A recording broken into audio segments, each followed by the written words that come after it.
The morning sky over New York changed forever when the ships appeared.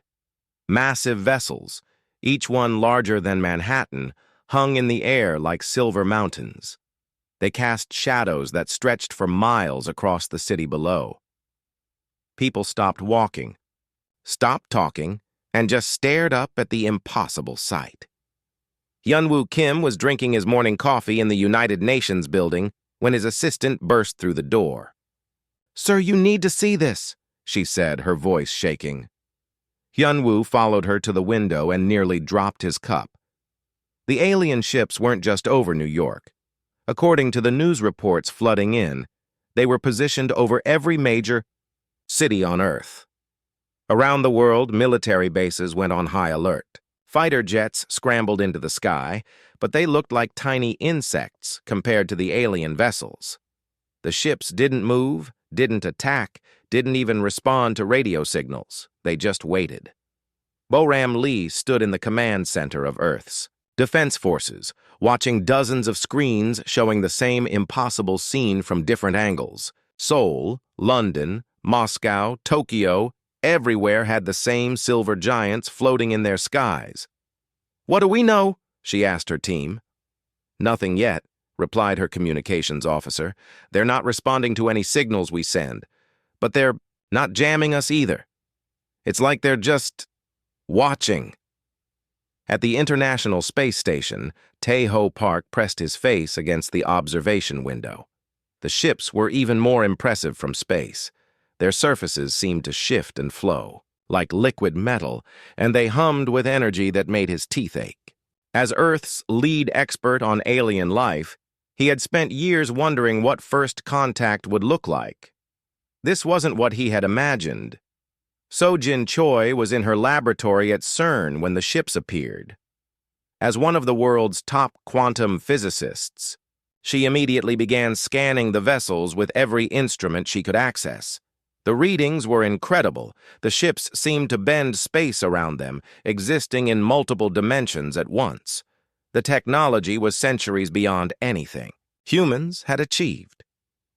For 3 days, the world held its breath. Stock markets crashed, governments held emergency meetings, and religious leaders proclaimed everything from the end times to the second coming. But the ships just waited. Then, on the 4th day, they spoke. The voice didn't come from radios or televisions. It came from everywhere at once, resonating inside every human mind on the planet.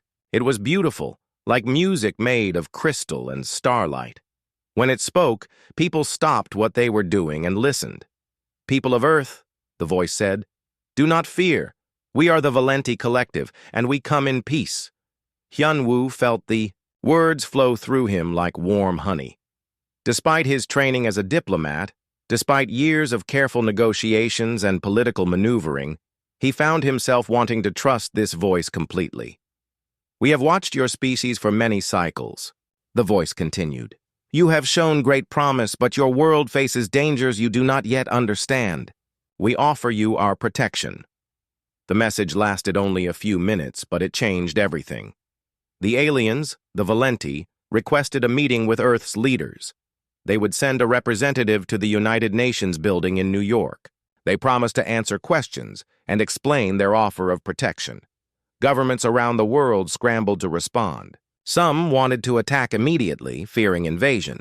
Others saw opportunity in the advanced technology the aliens clearly possessed. Most were simply confused and afraid. Hyunwoo found himself at the center of it all.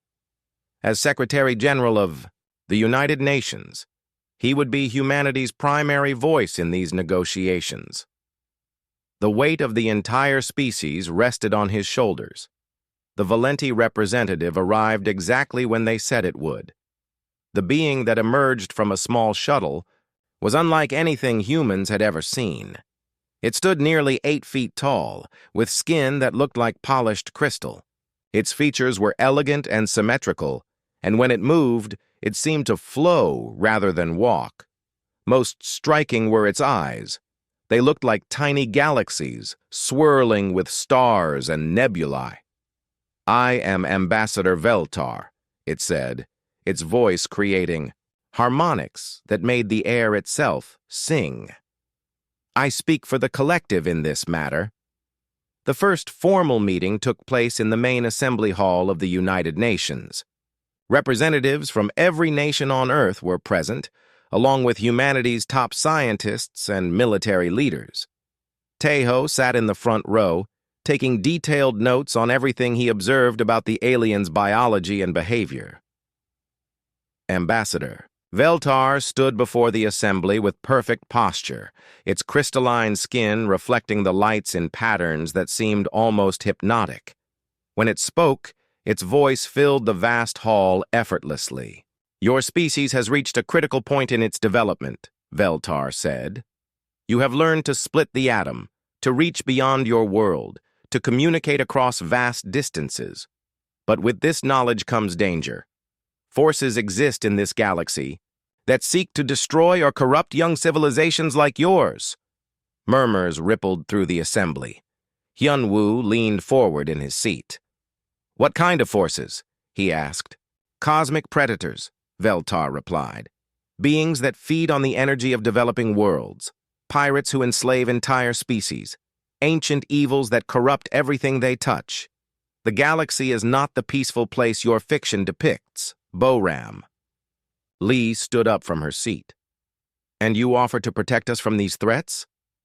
Yes, Veltar said, and its voice seemed to grow even more musical. The Valenti Collective has protected hundreds of worlds from these dangers. We offer the same to Earth. Our technology, our knowledge, our fleet, all dedicated to keeping your world safe. What do you want in return? Asked the President of the United States. Only your cooperation, Veltar answered. You must agree to follow our protection protocols. These are simple guidelines that ensure your safety and the safety of others. In exchange, you will have security, advanced technology, and a place in our galactic community. The offer seemed too good to be true. Advanced alien technology, protection from cosmic threats, and membership in a galactic civilization. Many of the world leaders looked excited, already imagining the possibilities. But Hyun-woo had spent decades in politics, and he had learned to be suspicious of offers that seemed too good to be true. Something about the Valenti's presentation bothered him, though he couldn't quite put his finger on what it was. Sojin Choi was thinking the same thing. The technology scans she had taken of the alien ships showed mainly defensive and surveillance capabilities. For a species that claimed to fight cosmic predators, they seemed remarkably focused on watching and containing rather than attacking. We understand this is a significant decision, Veltar said. We will remain in orbit while you consider our offer, but do not take too long. The threats we speak of are real, and they grow closer each day. As the meeting ended and the world's leaders began to debate humanity's response, none of them noticed the slight change in Veltar's expression when Hyun-woo had asked his simple question. What kind of forces? For just a moment, the alien's perfect composure had flickered. For just a moment, something that might have been fear had crossed its crystalline features. The Valenti had been asked many questions by many species over the millennia, but somehow, humans always seemed to ask the most uncomfortable ones. 3 weeks passed after the first meeting with Ambassador Veltar. The world had split into camps. Some nations wanted to accept the Valenti offer immediately, eager for the promised technology and protection. Others urged caution, suspicious, of aliens who offered something for nothing. A few called for outright rejection, preferring human independence to alien guardianship. Boram Lee spent those weeks studying everything the Valenti had shared about their protection protocols. The documents were detailed but vague in crucial areas. They spoke of monitoring systems, behavioral guidelines, and resource management, but never explained exactly what Earth would be protected from. Something doesn't add up, she told her team during their daily briefing. Min-Soo Jang, her chief intelligence officer, nodded in agreement. He had been analyzing the alien technology samples the Valenti had provided as a gesture of goodwill. Their weapons are impressive, Min-Soo said, but they're designed for defense and containment, not offense. If they're really fighting these cosmic predators they talk about, where are their assault weapons? Where are their battleships? Yunji Song, the cultural anthropologist assigned to study Valenti behavior, had her own concerns. I've been watching Ambassador Veltar carefully during all our meetings. Its body language suggests it's hiding something. When certain questions come up, it changes posture slightly, and its voice patterns shift. Wu Jin Kang, the computer specialist, trying to understand Valenti technology, looked up from his analysis. Their computer systems are built around surveillance and data collection. Every piece of tech they've shown us is designed to monitor and record. Why would protectors need such extensive monitoring capabilities? The questions kept piling up, but the Valenti answers remained frustratingly vague. Whenever Earth's representatives asked for specifics about the threats they faced, Veltar would speak in generalities about forces of chaos and cosmic darkness. During one particularly tense meeting, Hyun Woo tried a different approach. Ambassador Veltar, you mention these threats repeatedly, but you never give us details. How can we make an informed decision without knowing what we're being protected from? Veltar's crystalline features seemed to shimmer for a moment. The threats are many and varied. Pirates who steal resources, predators who consume life energy, corrupt entities that spread chaos. The specifics matter less than the protection we offer. But they do matter, insisted Hyun Woo. If we're going to place our entire species under your protection, we need to understand the nature of these threats. Are they military? Biological? Something else entirely? Trust in our experience, Veltar replied, its musical voice taking on a slightly harder edge. We have protected countless worlds successfully. The details would only cause unnecessary fear among your population. After that meeting, Bo-Ram called an emergency session with Earth's top military and scientific leaders. They gathered in a secure conference room deep beneath the United Nations building, away from any possible alien surveillance. I don't like this, Bo-Ram said without preamble. We're being asked to hand over our independence to beings who won't tell us what they're protecting us from. That's not protection. That's control. Taeho Park had been studying the biological samples Veltar had provided. His findings were disturbing. The Valenti physiology shows adaptations for a species that spends most of its time in controlled environments. Their immune systems are highly specialized but fragile. Their physical structure suggests they've evolved in artificial habitats, not natural worlds. What does that mean? Asked Hyun-Woo. It means they're not explorers or warriors, Taeho explained. They're administrators. Their entire biology suggests a species that manages and controls rather than fights and explores. So-Jin Choi had her own revelations to share.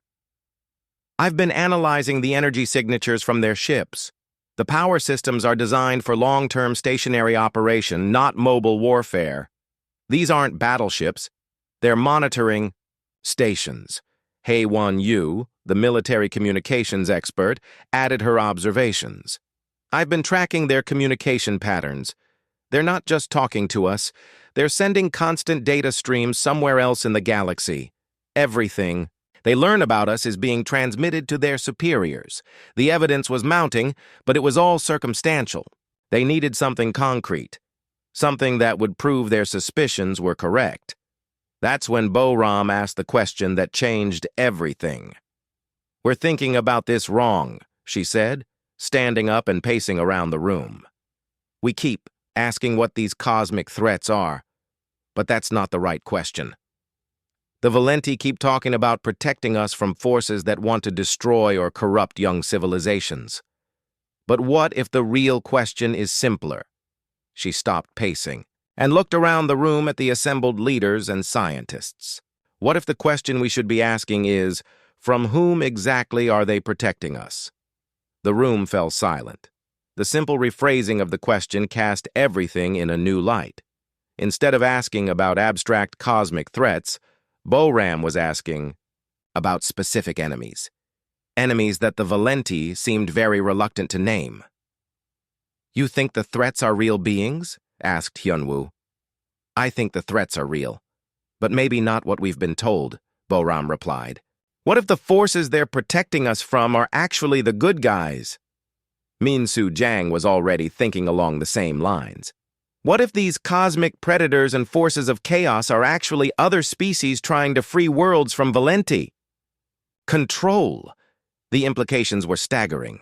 If Boram was right, then Earth wasn't being offered protection. It was being offered slavery disguised as security. We need proof, said Hyunwoo. We can't make accusations based on suspicions alone. Then we get proof, said Boram. We use their own technology against them. They've given us monitoring devices, communication equipment, and data storage systems. If they're hiding something, the evidence will be in their own networks. Wu Jin. Kang was already formulating a plan. I can modify their communication arrays to intercept their data transmissions. If they're talking to someone else about us, we'll find out what they're really saying. Do it, said Hyunwoo, but carefully. If we're wrong about this, we could destroy humanity's chance at galactic citizenship. If we're right, then we're already prisoners, finished Boram. We just don't know it yet. The next morning, Hyunwoo requested another meeting with Ambassador Veltar. This time, he came armed with Boram's question. Ambassador, he said, we've been discussing your offer extensively and we have some concerns. You speak often of cosmic threats and predators that endanger young civilizations, but you've never told us specifically who these enemies are. So I'm asking directly, from whom exactly are you protecting us? For the first time since arriving on Earth, Ambassador Veltar's perfect composure cracked completely. Its crystalline skin flickered through several colors, and its musical voice produced a discordant note that made everyone in the room wince. The threats are numerous and varied, Veltar said, its voice no longer perfectly harmonious. Specific identification is unnecessary for your decision-making process. I think it's very necessary, Hyunwoo pressed. If we're going to trust you with our planet's security, we need to know who you're protecting us from. Are they another alien species? A galactic empire? Independent raiders? Who are they? Veltar was silent for a long moment, its galaxy-like eyes swirling with what looked like distress. When it finally spoke, its words were carefully chosen. They are forces that would see young civilizations like yours corrupted by dangerous ideas. Entities that spread chaos by convincing developing species to reject proper guidance. Those who would see you liberated from necessary structure. The word liberated hung in the air like a confession. Veltar had said it like it was a dirty word, something dangerous and wrong. But to human ears, liberation sounded like exactly what they might need. As the meeting ended and Veltar departed, Hyunwoo knew they had their answer. The Valenti weren't protecting Earth from cosmic predators. They were protecting Earth from freedom. The word liberated echoed in Hyunwoo's mind long after Ambassador Veltar left the meeting room. The way the alien had said it, like it was something terrible and dangerous, told them everything they needed to know. The Valenti weren't protecting Earth from threats. They were protecting themselves from Earth's potential freedom. Within hours of the meeting, Earth's secret investigation began in earnest. Wu Jin Kang worked through the night, carefully modifying the Valenti communication equipment they had been given. The aliens had provided the devices as a gesture of trust, never imagining that humans would turn them into spy tools. I've got something, Wu Jin announced to the emergency council the next morning. Dark circles under his eyes showed he hadn't slept, but his voice was excited. I managed to tap into their communication network. They're transmitting data constantly, and it's not just technical reports. He pulled up a holographic display showing intercepted Valenti transmissions. The alien language looked like flowing music written in light, but their translation algorithms were beginning to make sense of it. What are they saying? Asked Boram. Lee. They're reporting on our behavior patterns, our military capabilities, our political structures. But more importantly, they're asking for advice on how to handle what they call resistant populations. Dong-hyun Lim, the astrophysicist who had been monitoring deep space signals, suddenly looked up from his workstation. That explains something. I've been picking up encrypted transmissions from beyond our solar system. The signals are coming from multiple points, and they're getting stronger.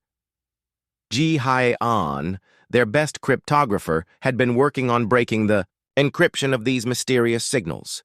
I think I've cracked part of the code, she announced. The transmissions aren't random. They're organized communications between different groups, and they're talking about Earth. What are they saying about us? Asked Hyun-woo. Ji Hye displayed her translated fragments on the main screen. The messages were incomplete, but their meaning was clear enough to send chills down everyone's spine. Signal Intercept Station 77 confirms Valenti Containment Protocol active around Sol 3. Human resistance patterns match historical precedents. Liberation Fleet requests immediate status update on Terran situation. Warning.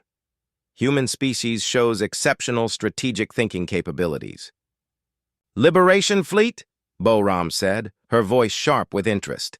That sounds like the forces the Valenti are supposedly protecting us from.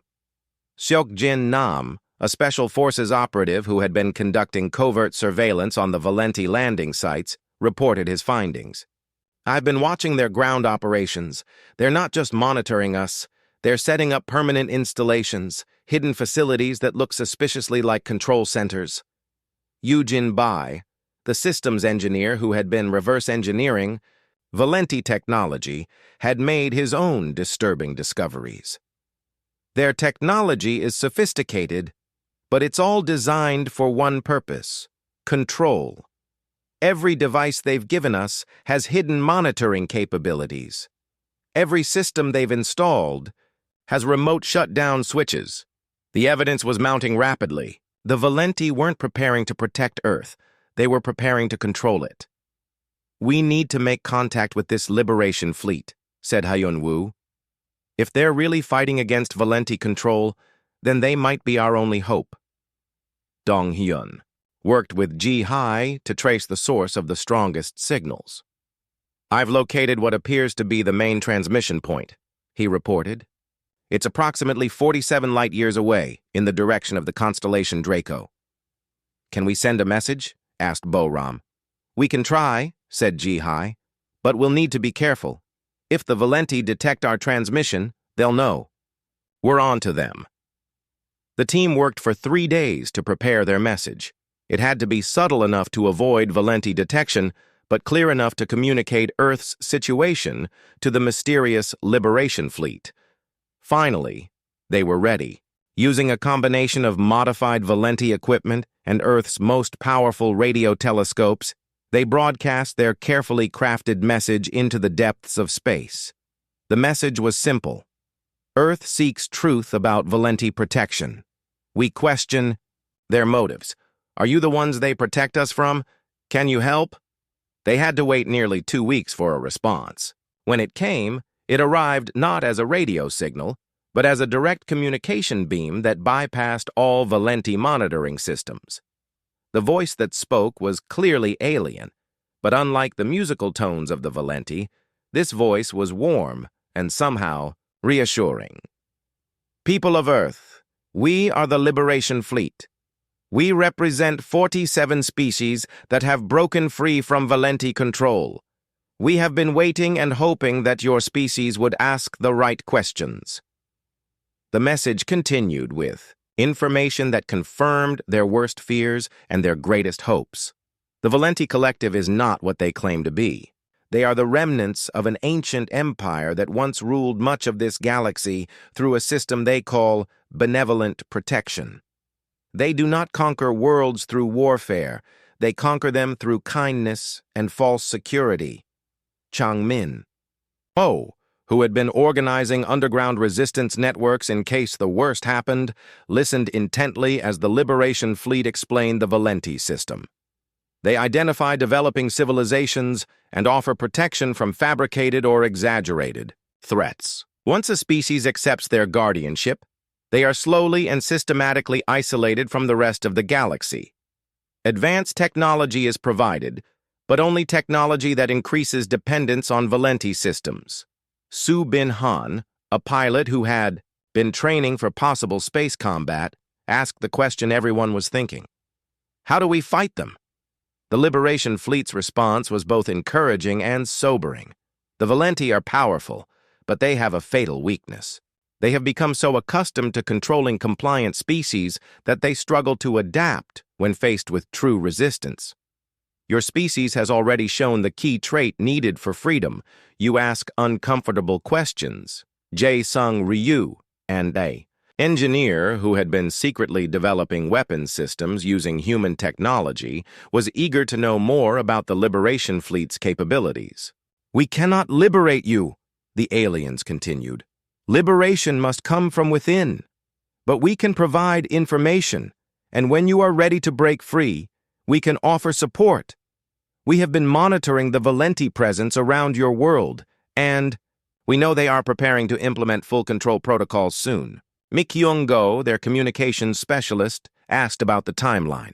The Valenti typically allow new worlds a period of apparent freedom before gradually tightening control. Based on their historical patterns, you have perhaps 6 months before they begin implementing restrictions that will be impossible to reverse peacefully. The message ended with coordinates for secure communication channels and detailed information about Valenti weaknesses and strategies. As the Council absorbed this information, the full scope of their situation became clear. Earth was not being offered a choice between safety and danger. It was being offered a choice between comfortable slavery and dangerous freedom. What do we do now? Asked Hyun-woo. Boram Lee stood up, her expression grim but determined. Now we do what humans do best. We fight. But how? Asked Tae-ho Park. Their technology is centuries ahead of ours. Their technology is advanced, Boram agreed, but it's designed to control, not to fight. They've given us the tools we need to defeat them. We just need to use those tools in ways they never expected. Chang Min-oh was already thinking tactically. We have 6 months to prepare. We need to organize resistance cells in every major city, prepare our military forces, and most importantly, we need to do all of this without the Valenti detecting our preparations. Su Bin Han nodded.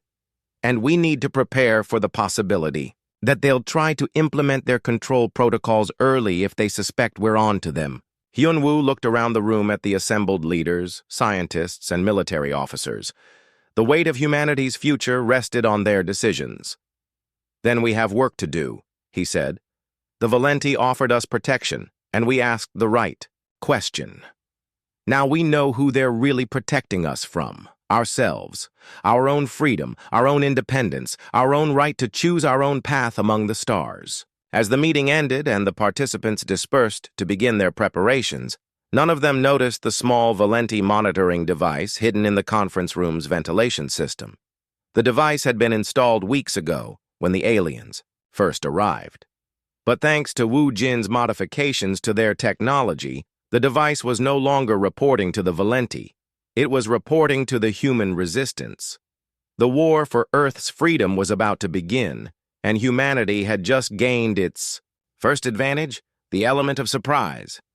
The decision was made in a secret meeting deep beneath the Rocky Mountains, in a facility that officially didn't exist.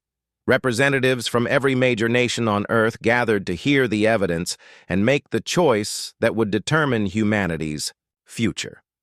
Hyun-woo Kim stood before the assembly of world leaders, military commanders, and scientists. The weight of the moment pressed down on him like a physical force. The evidence is clear, he said. The Valenti are not offering us protection. They're offering us a cage made of gold and promises. The proof was overwhelming.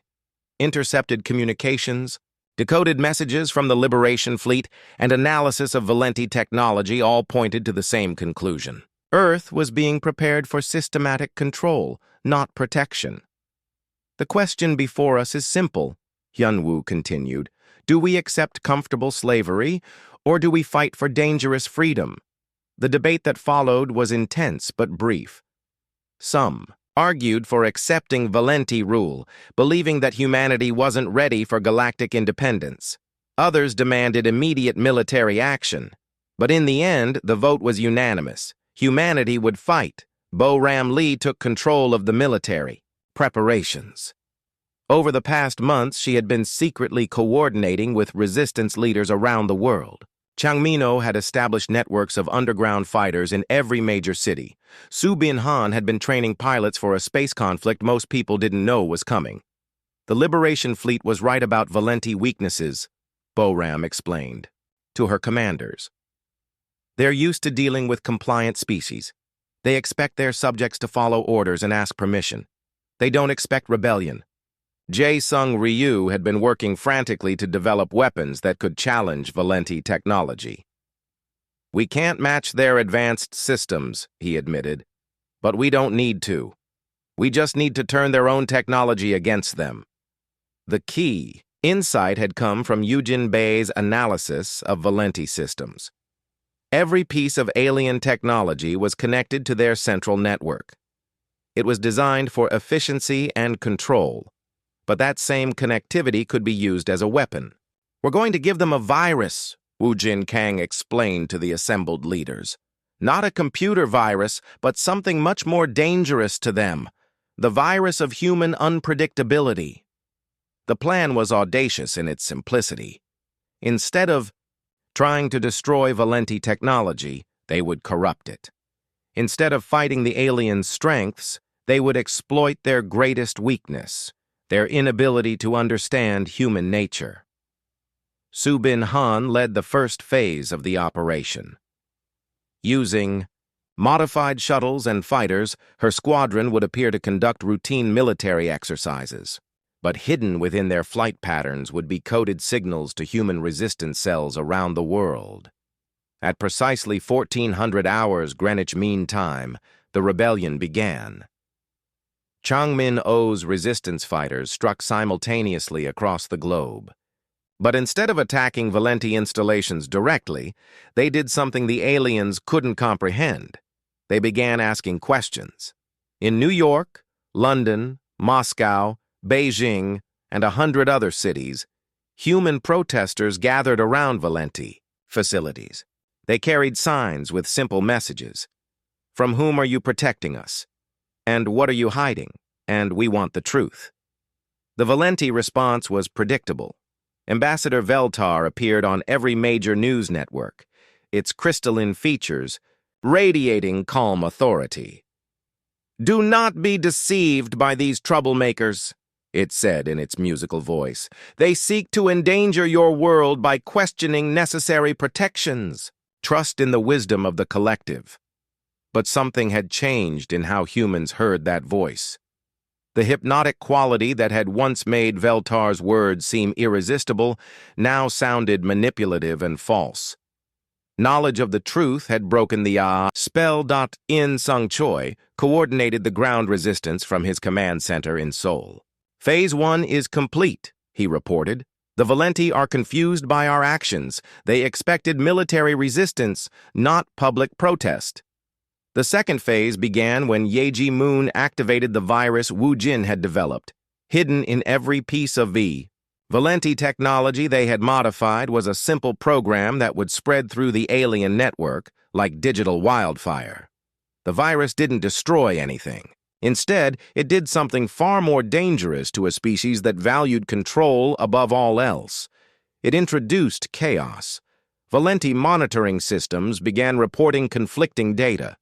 Their communication networks started routing messages to random destinations. Their orbital platforms received commands that made no logical sense. Within hours, the perfect order of the Valenti presence around Earth began to crumble. "They're panicking," reported Tae Min-jong from his intelligence post. "We're intercepting emergency communications between Valenti ships. They don't understand what's happening to their systems." The third phase began when the Liberation Fleet arrived. The alien ships that dropped out of hyperspace around Earth were nothing like the elegant Valenti vessels. They were scarred, patched, and clearly built for fighting rather than intimidation. But they flew the banners of free species, and their arrival was the most beautiful sight human eyes had ever seen. Kyung-ho Shin, Earth's newly appointed fleet commander, established communication with the Liberation Fleet immediately. "This is Commander Shin of Earth Defense Forces. We're ready to fight for our freedom." The response came from Admiral Krixth, a being whose species had been among the first to break free from Valenti control. "Welcome to the rebellion, humans. We've been waiting a long time for a species that would ask the right questions." The battle for Earth began not with massive explosions or epic space combat, but with something the Valenti had never encountered before: coordinated chaos. Human and Liberation fleet ships didn't try to destroy the Valenti vessels. Instead, they used the corruption in the alien systems to turn the Valenti's own technology against them. Orbital platforms designed to monitor Earth began monitoring each other. Communication arrays started broadcasting human music and poetry. Instead of Valenti commands, Ambassador Veltar appeared one final time, its perfect composure completely shattered. Its crystalline skin flickered through colors of distress, and its voice produced discordant notes that hurt to hear. "You don't understand what you're doing," it said, its musical tones now harsh and desperate. "Without our protection, you will face forces that will destroy you. The galaxy is dangerous. You need our guidance." Hyunwoo Kim appeared on the same broadcast, speaking directly to his species and to the watching galaxy. "We understand perfectly," he said calmly. "You offered us protection and we asked from whom. You couldn't answer because the only thing you're protecting us from is our own freedom. We choose the dangerous galaxy over comfortable chains. So, Valenti resistance collapsed with shocking speed. Their entire system was built on the assumption that protected species would remain grateful and compliant. When faced with organized rebellion supported by free species, they had no effective response. Veltar's final message was broadcast across all channels as the Valenti ships began their retreat from Earth's solar system. "You have made a terrible mistake," it said. "Freedom is not a gift. It is a burden that will crush you. You will beg for our return." Subin Han, now commanding a squadron of human fighters escorting the retreating Valenti ships, transmitted a response that would become legendary among free species throughout the galaxy. "We'll take our chances." As the last Valenti vessel disappeared into hyperspace, Earth found itself truly free for the first time since the aliens had arrived. But freedom, as the humans were about to learn, came with responsibilities that protection had never required. The Liberation Fleet remained in orbit, not as conquerors or protectors, but as allies and teachers. Admiral Krixth's message to humanity was both congratulations and warning. "You have won your freedom, but the fight is just beginning. The Valenti ruled through protection, but you will need to build something new. The galaxy is indeed dangerous, but it is also full of wonders that only free beings can discover." Changmin-O stood in what had been a Valenti monitoring station, now converted to a human command center. Around him, resistance fighters, who had become freedom fighters, worked to establish Earth's new place in the galaxy. "What happens now?" asked one of his lieutenants. Changmin looked out at the stars, where human ships now flew alongside vessels from dozens of free species. The future was uncertain, dangerous, and full of possibilities that no protected species could ever imagine. "Now," he said, "we learn what it really means to be free. The rebellion was over. The real work was just beginning." The Valenti didn't retreat far. Within 3 weeks of leaving Earth's solar system, their ships returned with reinforcements. The elegant vessels that had first appeared over Earth were now accompanied by massive fortress ships, each one bristling with weapons that could crack planets. "They're not here to negotiate this time," reported Kyung-ho Shin from the bridge of the newly christened Earth defense ship Freedom.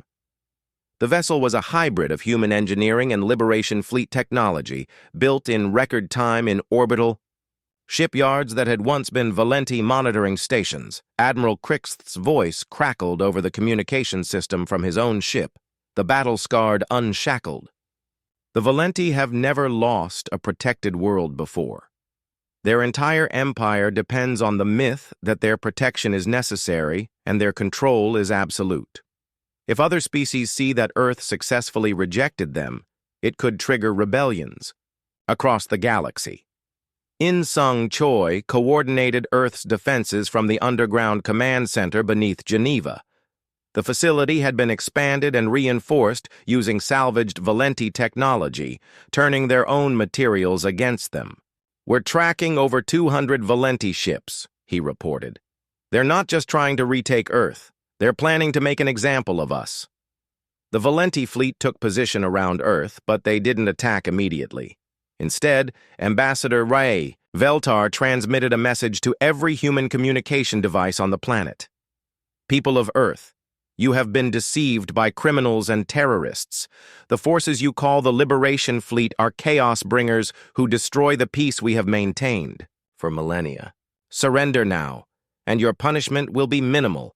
Refuse, and we will demonstrate why our protection was necessary." Hyunwoo Kim's response was broadcast from the same underground facility where humanity had voted for freedom. "Ambassador Veltar, you offered us protection, and we asked from whom? Now we know the answer. You were protecting us from the truth. You were protecting us from freedom. You were protecting us from ourselves. We reject your protection, and we reject your threats." The war began at dawn, Earth time. The Valenti opened with a demonstration of their power, using focused energy beams to carve their symbol into the surface of the moon. The message was clear: submit, or Earth would suffer the same fate. But the humans had learned something important during their months of preparation. The Valenti were technologically superior, but they fought like administrators, not warriors. They expected their enemies to be intimidated by displays of power and to surrender when faced with overwhelming force. Humans had never been good at surrendering. Kyung-ho Shin launched the first counterattack with a strategy that would have been impossible for any other species. Instead of trying to match Valenti firepower, his ships did something completely unpredictable. They scattered in random directions, broadcasting contradictory signals and using improvised tactics that had no logical pattern. "They're trying to predict our movements," Kyung-ho explained to his fleet commanders. "Their whole military doctrine is based on controlling the battlefield through superior planning and technology. So we're going to be completely, utterly unpredictable." Ye Ji-moon had spent weeks preparing for this moment. From her position in a hidden facility in the Australian outback, she activated the most ambitious virus ever created. This wasn't just a computer program, it was a digital representation of human chaos itself. The virus spread through the Valenti fleet network like wildfire, but instead of destroying their systems, it did something far worse. It made their technology behave like humans. Valenti weapons began firing at random intervals. Their navigation systems started taking scenic routes to their destinations. Their communication networks began broadcasting human poetry, music, and random conversations in thousands of languages. "Their admiral is demanding to know why his weapons keep playing Earth jazz music instead of charging," reported Taemin Jong from his intelligence post. "They don't understand that chaos can be a weapon." The Liberation Fleet joined the battle with tactics that perfectly complemented human unpredictability. While Earth's ships created confusion and disorder, the experienced rebels struck at critical Valenti systems with surgical precision. Admiral Krixth led a squadron of Liberation ships against the Valenti command vessel, a massive fortress that served as the fleet's coordination center. But instead of a frontal assault, they used a typically human strategy. They offered to surrender. "This is Admiral Krixth of the Liberation Fleet," he transmitted to the Valenti commander. "We wish to negotiate terms for our surrender. We request safe passage to discuss terms with your highest-ranking officer." The Valenti response was immediate and predictable. They were so accustomed to receiving surrenders that they didn't question the offer. A docking bay opened in the side of their command ship to receive the surrendering rebels. What emerged from the Liberation ships wasn't a delegation of defeated aliens. It was a strike team of the galaxy's most experienced freedom fighters, armed with weapons designed specifically to disrupt Valenti control systems. The battle inside the Valenti command ship was brief, but decisive. While Crixith's team destroyed the fleet's coordination center, human ships continued their chaotic assault on the confused and disorganized Valenti vessels. Subin Han led a squadron of fighter pilots in what became known as the Impossible Maneuver. Her ships flew directly into the energy field of a Valenti fortress, something that should have destroyed them instantly. But human engineers had discovered that Valenti shields were designed to repel organized attacks, not random suicidal charges by individual fighters. "The shields are trying to calculate our threat level," Subin reported as her fighters danced through energy fields that should have been impassable. "But we're not following any recognizable attack pattern, so they can't figure out how to stop us." Her fighters planted explosive charges throughout the fortress's interior before escaping through waste disposal ports that the Valenti had never imagined anyone would use as exit routes. The turning point came when Ho-Jin Lee, a military advisor, who had been studying Valenti psychology, made a critical observation. "They're not just losing the battle," he reported to In-Sung Choi. "They're losing their sense of reality. Their entire worldview is based on order, control, and predictability. We're not just defeating their ships, we're defeating their understanding of how the universe works."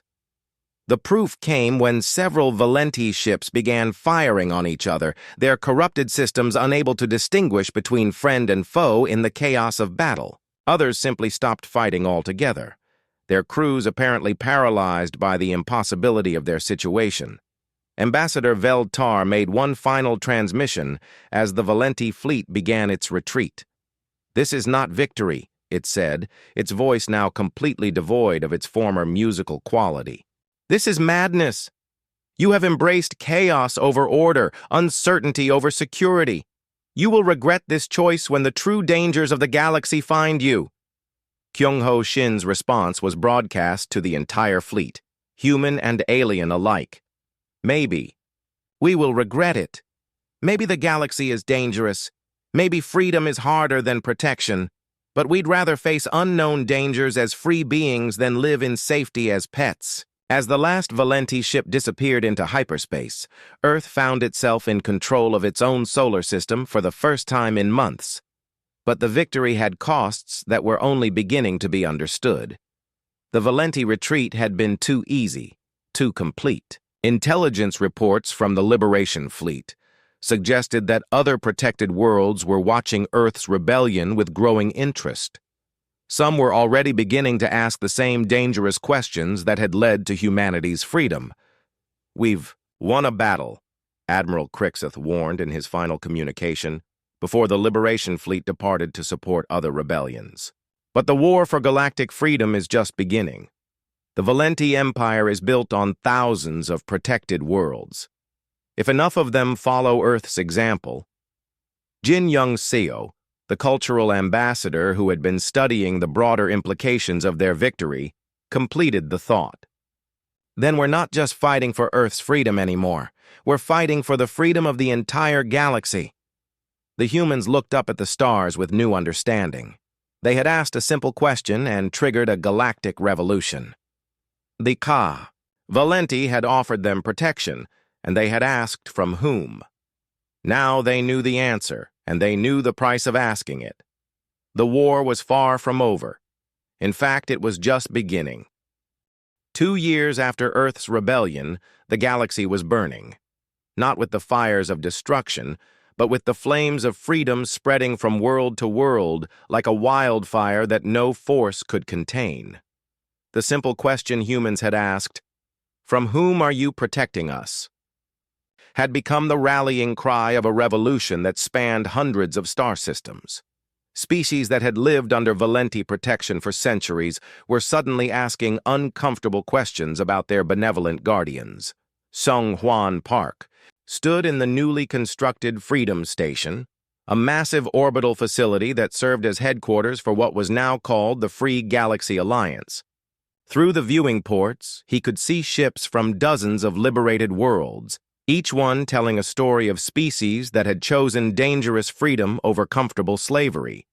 Status report, he requested from his aide, a crystalline being whose species had broken free from Valenti control just 6 months earlier.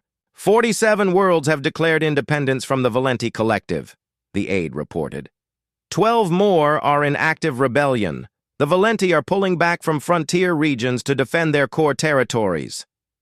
Da-Un Kim worked in the Yiu Station's Technology Center, where scientists from across the galaxy collaborated on projects that would have been impossible under Valenti rule. The aliens had suppressed innovation among their protected species, providing just enough technology to maintain dependence while preventing the development of true independence. "We're making incredible progress," she reported to the Council. "Without Valenti restrictions, these species are advancing at rates that should be impossible. The Zelanti have developed new, faster-than-light communication systems. The Corvin have created energy sources that don't require Valenti fuel cells. Every liberated species is contributing knowledge that was forbidden under protection." Ho Jin. Lee commanded the military training facility where humans shared their most valuable expertise with other species, not technology or tactics, but the psychology of resistance. The art of questioning authority, of embracing chaos, of thinking independently. "The newest liberated species are eager to learn," he told the War Council. "But they're still thinking like protected beings. They want us to tell them what to do, how to fight, how to organize their societies. We have to teach them that freedom means making their own choices, even if those choices are wrong." The Valenti response to the spreading rebellion had been predictable but ineffective. They had increased their military presence around remaining protected worlds, tightened control protocols, and launched propaganda campaigns about the dangers of independence. But their greatest weapon, fear of the unknown, was losing its power. Every successfully liberated world served as proof that species could survive and thrive without Valenti protection. Jin Young Seo had become Earth's primary, cultural ambassador to the growing alliance of free worlds. Her job was perhaps the most important and difficult of all, helping liberated species understand what freedom actually meant. "It's not enough to break their chains," she explained to a gathering of newly freed leaders. "You have to learn to walk without them. Freedom isn't just the absence of control, it's the presence of choice, and choice requires responsibility." The former protected species were struggling with concepts that humans took for granted. Self-determination, individual rights, the acceptance of risk and uncertainty. These ideas were revolutionary to beings who had lived for generations under benevolent guidance. The war reached its climax when the Free Galaxy Alliance launched Operation Question Mark, a coordinated assault on the Valenti capital system. But instead of a military attack, it was something far more dangerous to the alien empire, a broadcasting campaign. Using communication networks captured from defeated Valenti forces, the Alliance transmitted a simple message to every protected world in the galaxy. It wasn't a call to arms or a promise of rescue, it was just a question. Your protectors say they keep you safe from cosmic threats. Ask them who those threats are. Ask them why you need protection. Ask them what they're protecting you from. The message was delivered in hundreds of languages by representatives of liberated species, each one sharing their story of freedom. But the most powerful voice belonged to Ambassador Veltar itself. The former Valenti representative had been captured during the battle for Earth and had spent months in human custody. Exposure to human philosophy and the evidence of successful liberated worlds had done something that centuries of Valenti conditioning couldn't prevent. It had made the alien think independently. "I was a perfect Valenti," Veltar said in the broadcast, its crystalline features now somehow different, more animated and alive. "I believed completely in our mission of protection. But humans taught me to ask questions I had never considered. Why did we need to protect species from knowledge? Why did freedom frighten us more than any cosmic predator? Why were we more afraid of independence than any threat in space? The effect was immediate and devastating. Across the galaxy, protected species began asking their guardians the same questions that had freed Earth. The Valenti response was swift and brutal. They attempted to suppress the broadcasts and punish questioners, but suppression only confirmed what the broadcasts had suggested. Protectors who resorted to force weren't protectors at all. The rebellion spread faster than the Valenti could contain it. World after world declared independence, often without firing a shot. The mere act of questioning Valenti authority was enough to shatter the illusion of benevolent protection. The final battle took place not in space, but in the realm of ideas. The Valenti High Command, faced with the collapse of their millennia-old empire, made one last attempt to maintain control. They offered to reform their protection system, to give protected species more freedom while maintaining essential safeguards. It was Hyunwoo Kim who delivered the Alliance's response to this final offer. Speaking from the deck of Earth's flagship as it orbited the former Valenti capital world, he addressed not just the alien leadership but every being in the galaxy. You offered us protection, and we asked from whom. Now we know the answer. You were protecting us from ourselves, from our own growth, our own choices, our own mistakes and victories. You offered us safety at the cost of our souls. But we have learned something about the galaxy that you never understood. Yes, it is dangerous. Yes, freedom is hard. Yes, we will make mistakes and face threats you could have shielded us from. But we would rather face those dangers as free beings than live in safety as prisoners. The galaxy doesn't need protectors. It needs partners, allies, friends who trust each other to make their own choices and learn from their own mistakes. That's what we offer. Not protection, but partnership. Not safety, but solidarity. The Valenti Empire didn't fall with explosions and invasions. It simply dissolved as species after species chose to walk away from protection and into an uncertain but free future. Some former Valenti, like Veltar, chose to join the Free Galaxy Alliance, learning to live without the need to control or protect others. Others retreated to isolated worlds, unable to adapt to a galaxy where their authority was no longer accepted. Years later, when historians tried to identify the moment when everything changed, they always came back to that simple question, asked in a United Nations meeting room, "From whom are you protecting us?" Earth had become the center of a galactic civilization built not on protection or control, but on the dangerous principle that every species had the right to choose its own path among the stars. The universe was indeed dangerous, just as the Valenti had warned. Wars still happened, species still faced threats, mistakes were still made. But they were faced and overcome by free beings making their own choices, not protected subjects following someone else's guidance. Standing on the observation deck of Freedom Station, watching ships from hundreds of free worlds travel between, the stars Seonghwan Park reflected on how far they had all come. The galaxy was louder now, more chaotic, less predictable than it had been under Valenti rule. It was also more alive. A young officer approached, a being whose species had been liberated just days earlier. "Ambassador Park," she said, "the newest, free worlds are asking for guidance on how to organize their societies. What should we tell them?" Seonghwan smiled, remembering the question that had started it all. "Tell them to ask better questions," he said. "Not, how should we live, but how do we choose how to live? The answers they find will be their own." Across the galaxy, free species were learning the most important lesson humanity had taught them. The right questions were more valuable than any protection, and the courage to ask those questions was the greatest freedom of all. They had asked from whom they needed protection, and discovered they needed protection only from those who would take away their right to ask questions. The galaxy would never be the same.